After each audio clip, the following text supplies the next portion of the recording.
Ladies and gentlemen, welcome to another episode of Uncle Strib. This is episode 14. And before we get started, go ahead and follow your boy on Instagram, FLS number 4 swag with 2 G's, or Ivy Talks Podcast. Follow the podcast. Anyway, we got another fitness related talk for you guys. As you can tell from the title of this is all about hydration. Track your water or track your hydration. Because when it comes to working out, when it comes to take care of your body, when it comes to reaching your fitness goals, water is just as important as food. The diet, so the food, the water, because water is included with diet. Hydration is a part of diet. The water is just as important as the working out. The diet is just as important as the workout or the program.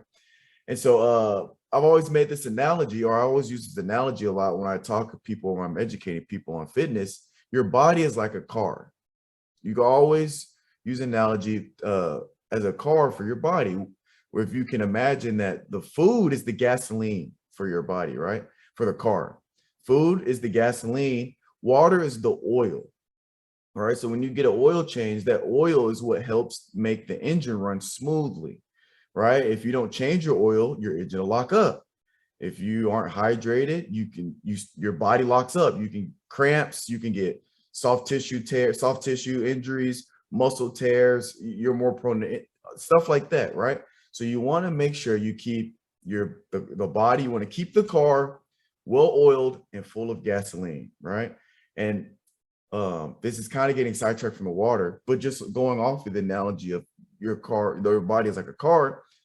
What you put in the car is what you get out. So if you got a sports car, if you're an athlete, you're somebody that's training intense, and you have a sports car, you can't put regular gas in a sports car. You got to put premium gas in a sports car.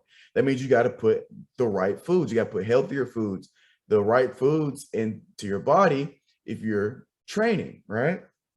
Or if you're a car that's, let's just say, a regular sedan, or you're a big body, or you're like, an older car, and you're putting the regular gas in the car, you can change. If you're working with a Toyota Camry, if you're working with a 92 Toyota Camry, but you're trying to turn your body into a Ferrari, you're going to have to change the gas you put in the car.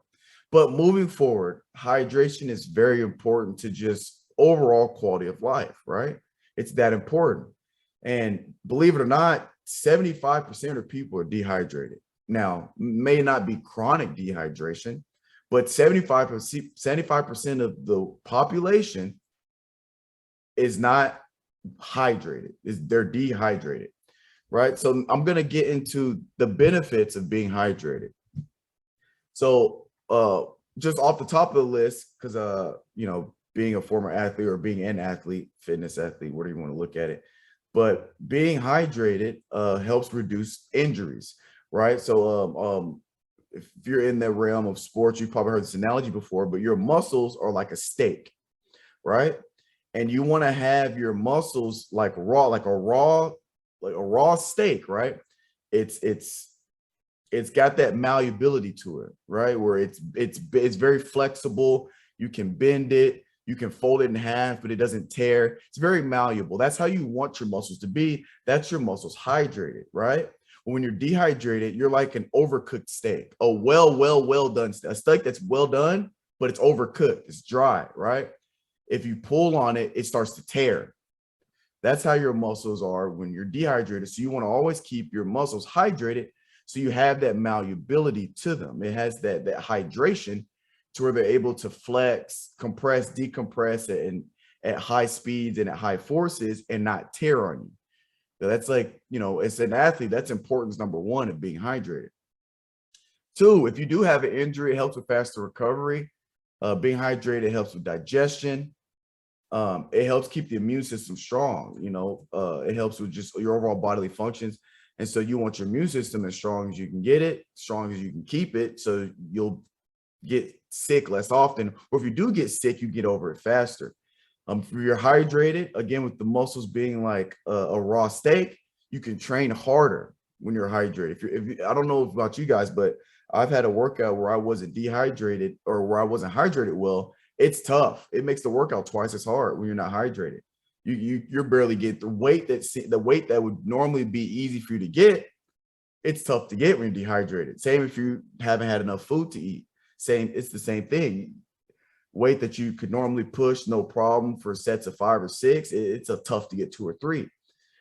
Staying hydrated, kidney stones, kidney stone prevention. Stay hydrated. Number one preventer of kidney stones is just being hydrated. And one thing people don't know about hydration is it actually lubricates your joints, right? And that's important, especially as an athlete, to keep your joints lubricated so you have less inflammation in your joints. I've had patellar tendonitis since I was in high school. I deal with it constantly. It's chronic. So, I mean, I have really, really bad knees. So I have chronic patellar tendonitis. It's something I live with every single day. My knees will just swell up on me and it's a pain. But to help deal with it is, one, I take fish oil pills, omega fatty acids, which help with inflammation and helps keep your joints healthy. And 2 is I stay hydrated to keep my joints in a good shape. Another thing with hydration, they help with help your organs function properly, especially your kidneys. Again, kidney stone prevention, your liver, all that good stuff. You want to stay hydrated for organ function and then just overall body function. Being hydrated, it helps your blood cells carry nutrition to the body that parts that need it, or just help carry oxygen to the body parts that need it, or just help carry oxygen and nutrition to just your body. In general, it helps it run smoothly. Again, the oil in the engine just helps everything run smoothly. And last but not least, I want to talk on in terms of benefits is it helps improve sleep quality. And the reason why sleep quality is important is because your body does most of its healing while it's asleep. So if you're not hydrated and you go to sleep, and let's say you're trying to recover from injury, or you got a small tear, something, or you're just trying to recover from the long day you've had, a long week. Well, if you go to sleep, you're not hydrated, your body has to work twice as hard to help address the things that needs helping because you're dehydrated, right? The body, it's not able to function at the highest efficiency when it's dehydrated. So being hydrated helps improve sleep, which in turn helps the healing process. Now, here's some important things I want to touch on why water is so important, which we all know this. The majority of the human body is made of water, right? I think the body as a whole is 60%, but then there are certain organs in the body that are high percentages of water, like your brain and your heart's about 73% water. The 2 most important things you got, your brain and your heart, 73% water, right?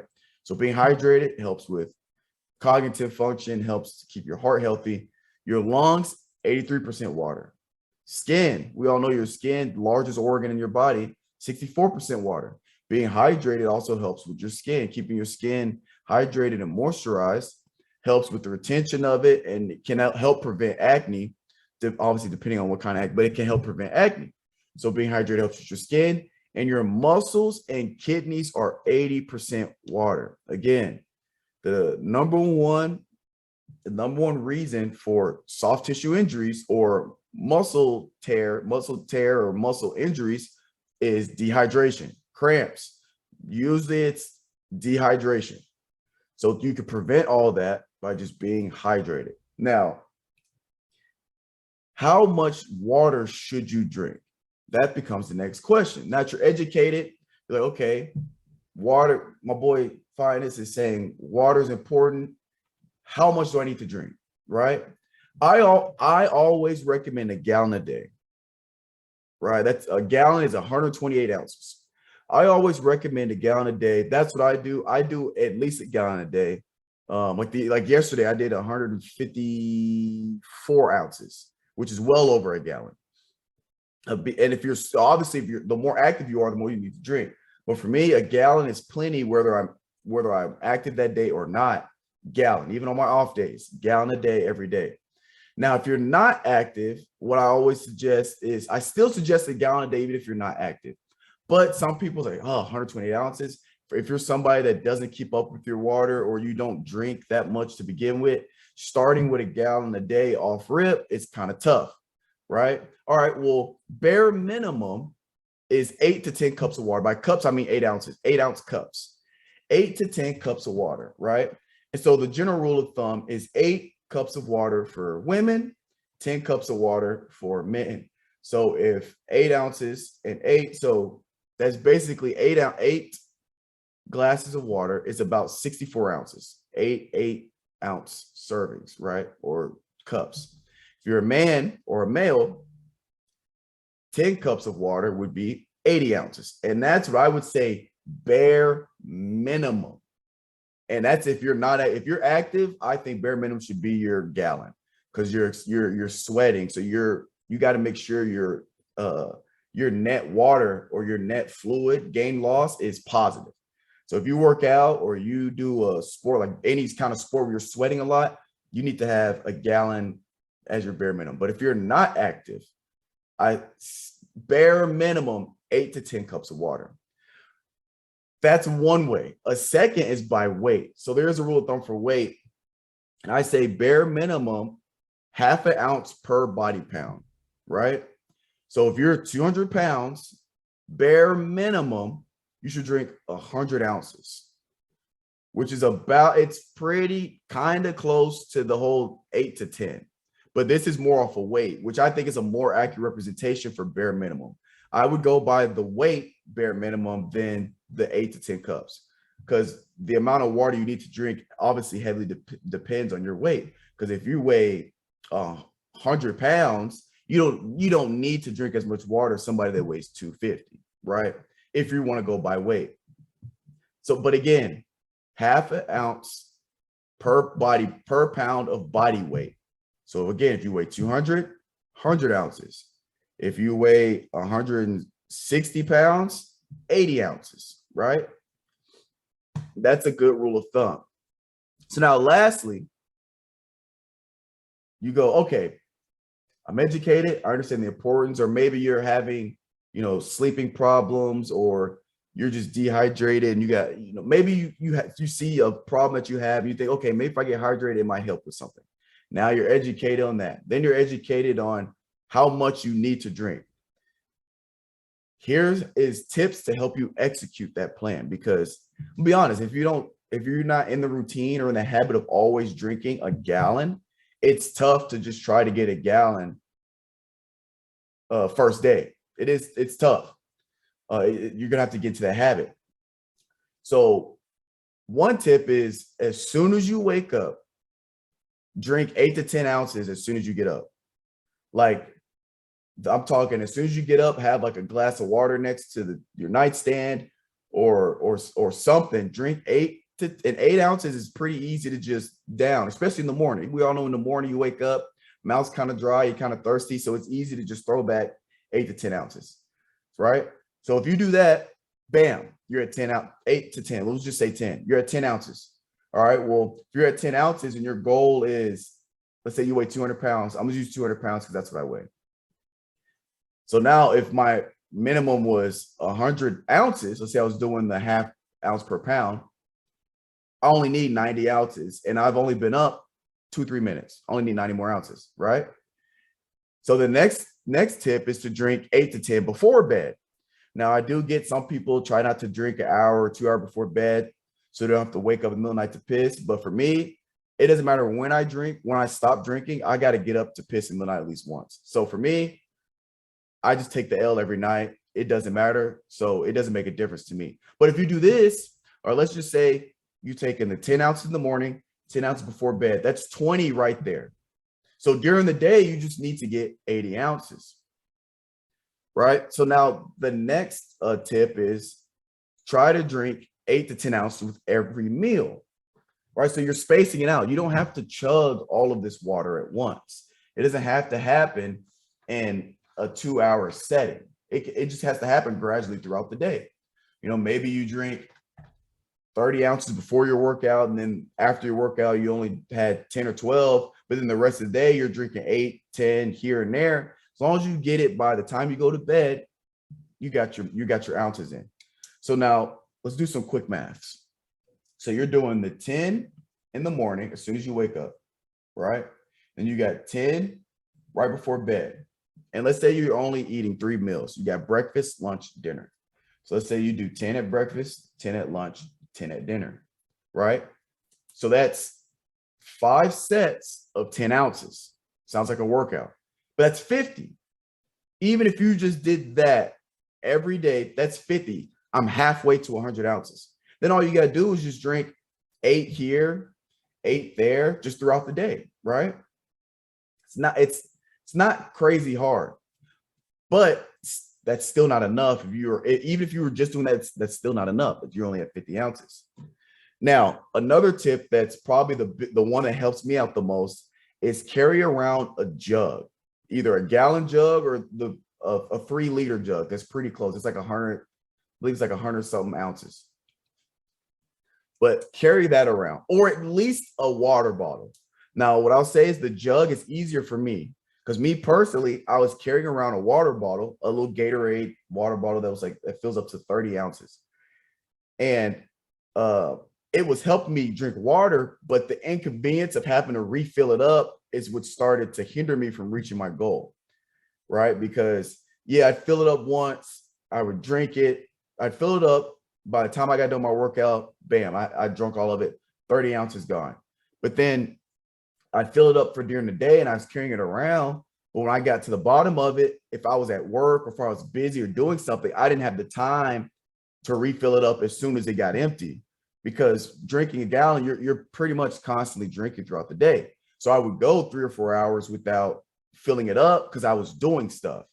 So at least have a bottle, but I suggest the jug because filling up the water bottle, it kind of becomes an inconvenience. Versus if you just have a gallon jug, if you just go buy a 99-cent gallon jug from Walmart, all you gotta do is fill that up once. That's it, and just drink it throughout the day. You just fill it up once. You don't have to refill it because once you get to the bottom of it, you've hit your gallon for the day. So I always suggest a jug, right? Another thing, the hardest part about drinking, I feel the second hardest part, besides just having the convenience of having just one jug you got to fill up once, is what you can do is add flavor to the water, right? So sometimes, drinking a lot of water, it gets bland, right? Just drinking water is boring. What you can do is get like Crystal Light packets, lemonade packets, maybe not the whole gallon jug, but maybe pour some of it into a glass and mix it, and then you got some lemonade. The Crystal Light's got the sugar-free, 0-calorie, whatever. It's literally just flavoring your water. I find it easier to drink the flavored water or the Crystal Light packets in the water than it is to just drink regular bland water. Depending on who you ask, juices may or may not count. For me, if I drink a Gatorade that's 20 ounces, 30 ounces, I count that towards my hydration. Because it is electrolytes. Yes, I understand it has a lot of sugar, but I'm not in my lifestyle, the sugar isn't a problem for me. And I still drink over 128 ounces total. So I'm not really worried about it. Now, if I was drinking all Gatorades and sodas, then yes, it's probably a problem, but I'm not. But if I drink some orange juice or some apple juice or some milk, I count that towards my 128 ounces of fluids, water, fluids, as long as it's not like alcoholic beverages don't count. Sodas, depends on who you talk to. For me, I don't drink sodas. If I did, I wouldn't count those towards my hydration. That's a conversation for another day. Me personally, if somebody asked my advice or my opinion, I would not count sodas toward my hydration numbers. But anything non-carbonated like apple juice, orange juice, Gatorade, Powerade, Pedialyte, stuff like that, I would count, right? But that's me. Some people say if it has a lot of sugar in it, you shouldn't count it. Or a lot of sodium, because technically sodium and sugar kind of counteract what. It depends who you talk to. Me personally, I count it, stuff like that. But that's just the importance of, that's just some things to help you to reach those goals, right? And just the importance of tracking your water. Now, platforms track your water. You know, if you just get a gallon, like what I have in my gallon jug, I got a Sharpie and I measured it. So I got it marked. So from the tip or from a full gallon down to the first line on there, that's 6 ounces. Then the second line is 14 ounces. So I know exactly how many ounces I've had. So if you get a gallon jug, you can just easily mark it. Or some people have those jugs that are those like not a jug, like a water bottle jug that you can buy, and it already has it marked and it says drink here by 7 a.m. or here by 10 a.m. here by noon. It's like you're halfway there or something like that. You could buy stuff like that to help you get to that goal. But you know, tracking it, you want to make it easier on yourself. You could go to the app store, your app store, and download IV Fitness app, and your boy, we got water tracking on there. But anyway, that's what I use to track mine. Is I got my app. So when I drink my drinks in the morning, like my smoothies and stuff, I'll track that. All right, it was 16 ounces. Then I'm at the gym, or I only have 14 ounces at the gym. Then I put that in. Then throughout the day, so that way, if it's not from my gallon jug with the marked numbers, I still know what I'm taking in. And at the end of the day, I just see where my water got to in the jug. I add that. But you can either do that or just have 1 gallon jug and just try to finish it by the end of the day. But again, it is vitally important to take care of your bodies, take care of yourselves, whether you're active or not. Just keep helping your body run as efficiently as possible to keep it in the best shape it can be in, and to just have your immune system running on all cylinders, just taking care of your body, making sure you oil the engine, right? You got a sports car, you got to make sure you got premium oil in there, right? Even if you don't have a premium sports car, you're not training, you're not an athlete, you still got to have oil. You still got to have oil in an engine. This is how the body works. You got to take care of the body, stay hydrated, stay healthy. This is all for today's podcast. I appreciate you guys for listening if you made it this far, and we will catch you next time on Uncle Strib.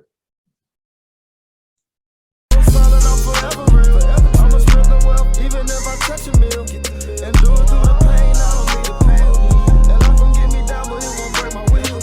Cause I've been chasing this so long, I can't give up. I won't give in, been through too much. I done prayed for the money, I done prayed for the fame. I done prayed that I will make a sacrifice and play this game. I done prayed that my life would never be the same. I done prayed